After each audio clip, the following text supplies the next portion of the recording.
All right, this video is going to go over your work, power, and energy review. So let's get started on number one.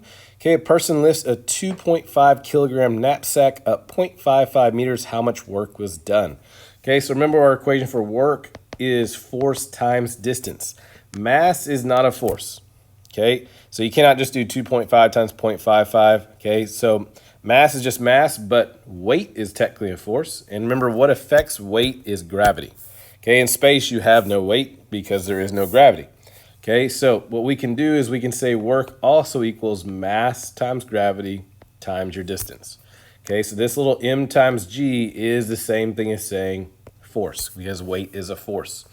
So since we're lifting this up, so work is going to equal our mass, which is 2.5. And since we're lifting it up, gravity is not the one doing work here. Is gravity still present? Yes. Okay, but you're the person is lifting it up, so it's going to be at a positive value of 9.8. And your distance is 0.55 meters. So all you got to do is multiply those, and we get 13.48 joules. Okay, list two scenarios where a force is applied to an object but no work is done.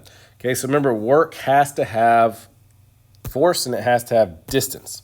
Okay, so if there is, we're going to talk multiple scenarios. Let's just say there is a force.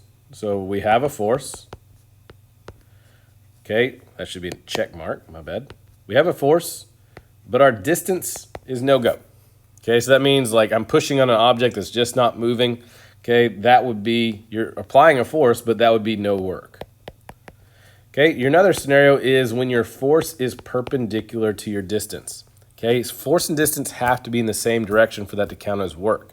So an example of that would be, and I've used this before, is like when you pick up an object, when you pick it up, you're doing work. Because your force is going up, your distance is going up, that's work. But if you're carrying an object, okay, so if I'm carrying an object, that means my force is going up because I'm holding it up. But I'm walking with it, my distance is actually going this way. Okay, so that's technically not doing work. Are you using energy? Yes. Okay, but technically when you solve for work, it needs force and distance in the same direction. Okay, and another one that kind of backs that up is circular motion. Okay, circular motion, if you ever look at it, okay, you're spinning an object around. Okay, your force is always towards the center. Okay, no matter where it's at, it's always going to be towards the center. And your velocity and distance that it's trying to cover is always going to be towards the outside of the circle. So force and distance will never be in the same direction on a circle, which kind of just backs up number two. Okay, so force and distance have to be in the same direction. Okay, which brings us into this next one. A gardener pushes a box of tools across the driveway by applying a 30-Newton force. Okay, there's your force.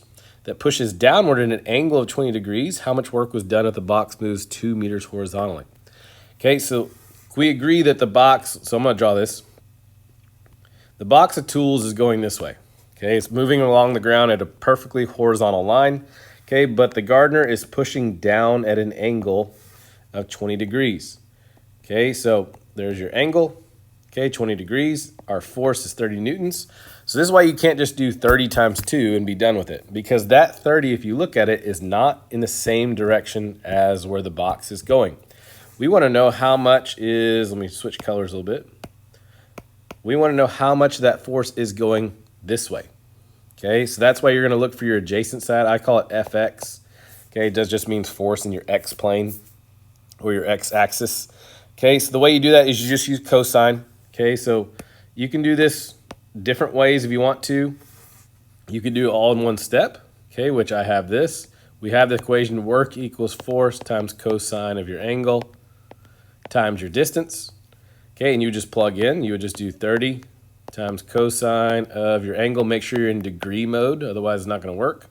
Your distance will be 2. Okay, and you get a value of 56.4 joules. Okay, so you can do it that way, all in one swoop. If you want to find it in pieces, that's totally fine. If you want to find fx, you would just do 30 times cosine of your angle. Okay, in this case would be 20. You would find that, and then you would just multiply that by your distance, and it's the same thing. So whatever way you want to do. Okay, so point here is when we have an angle, you're going to use cosine to find that adjacent side, and then you're going to multiply that times your distance, and then you're good to go. 4, how much work is done on a 300 kilogram bobsled? So there's your mass.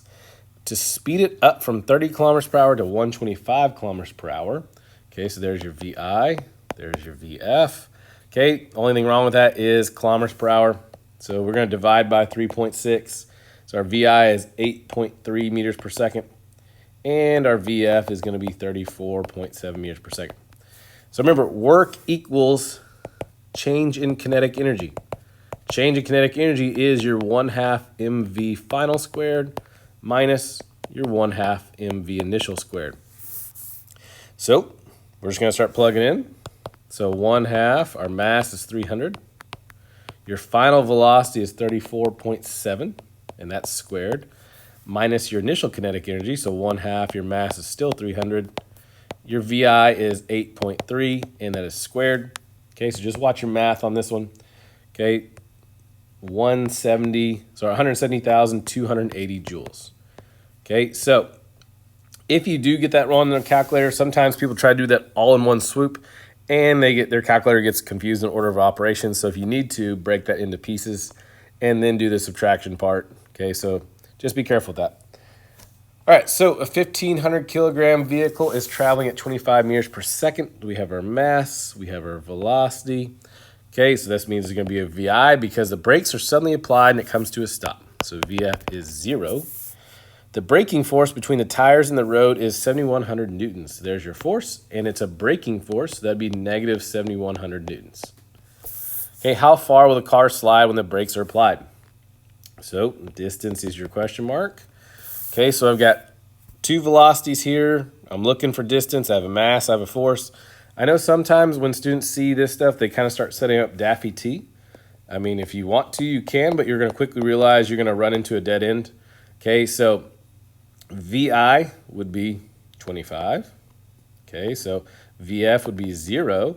But here's the number one mistake I see is I don't have time, so I can't plug it in. I don't have distance. I'm looking for distance. And what I see people do is they put negative 9.8 right here. Okay, we're talking about a car that's on the road, that's not falling, that's not being thrown in the air. So that means gravity is not applicable here. So just watch out for that. I've seen people go down that route and then it ends up being wrong. Okay, so just be careful with that. So what we're going to do is, remember we said work equals our change in kinetic energy, which is up here. Well, work equals force times distance. Force times distance equals 1/2 mv final squared minus 1/2 mv initial squared. Okay, so your force is negative 7,100 newtons. Your distance you don't know. Now, here's the fun part, is you're coming to a stop. So your final kinetic energy is 0, so you have to put a big 0 right there. Minus 1/2, your mass is 1,500. Its V initial was 25, and that 25 was squared. Okay, so you're going to get a stopping distance of 66 meters. Okay, so moving on to the next page, I have a 10 Newton applied force. Accelerates a 2 kilogram object over 5 meters in the, and calculate the work done on the object. Okay, so what we're going to do is, I'm looking at my key real quick. In the presence of a 2 Newton frictional, I don't know why that didn't print out here. In the presence of a 2 Newton frictional force, so there should be a 2 Newton frictional force here. I'm just looking at my key there, and for some reason that didn't print out right. Okay, 2 Newton frictional force. Calculate the work done on the object.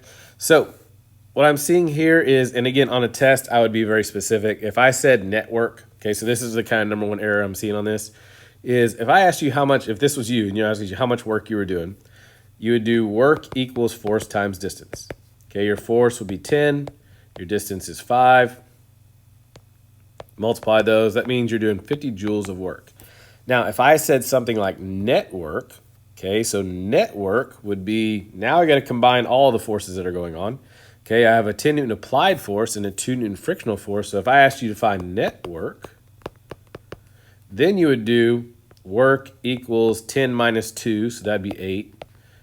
Distance would still be 5, and that would be 40 joules. That would be your net work, because that's including friction in this case. So that means friction was doing 10 joules of work against the motion. Okay, but I just want to know the work done the object by whoever's pushing it. So in that case, your answer would just be 50 joules here. Okay, so again, just watch out for that term net. Net means everything. And again, on the test, if I say net, that's what I'm looking for. If I don't say it, don't worry about it. B, calculate the acceleration on the object. So now on your equation sheet, F net equals ma. That does mean that equation is always F net equals ma. Usually we don't really have to worry about different forces, but now since we have friction involved, okay, your net force is where you combine all of them. So it'd be 10 minus 2. So 10 minus 2, that gives me 8. So there's your net force. So 8 equals your mass, which is 2. And A, we don't know. So 8 divided by 2. And you get an acceleration of 4 meters per second squared. Number 7, how much power is needed to push a loaded cart with a force of 400 newtons? Okay, so there's your F. Okay, through a distance of 10 meters, there's your distance, and then there's your time. Express your answer in watts and horsepower. Okay, so power, oops, where'd my pen go? Power equals work over time. Okay, so work equals force times distance over time. Okay, so we can just go ahead and do this all in one swoop on this one. So your force would be 400 newtons times your distance, which would be 10. Divide that by your 3, and you get a power of 1,333.3 watts. Okay, so whenever you do the power equation, your answer will always be in watts. The only time you'll ever get horsepower is if you actually convert to horsepower. Okay, so there are 746 watts in 1 horsepower. So you're going to do is you're going to divide that by 746, and you're going to get 1.79 horsepower. Okay, which should make sense. If you do the opposite, like I'm going to multiply this by 746, you're going to get a lot of horsepower. Okay, and that's not going to make much sense if you're just pushing a cart 10 meters with 400 newtons of force. Okay, so just be careful of that. There's only 1.79 horsepower here. 8, with what speed would a 50 kilogram girl have to run to have the same kinetic energy, so key thing there, same kinetic energy, as a 1,000 kilogram car traveling at 2 meters per second?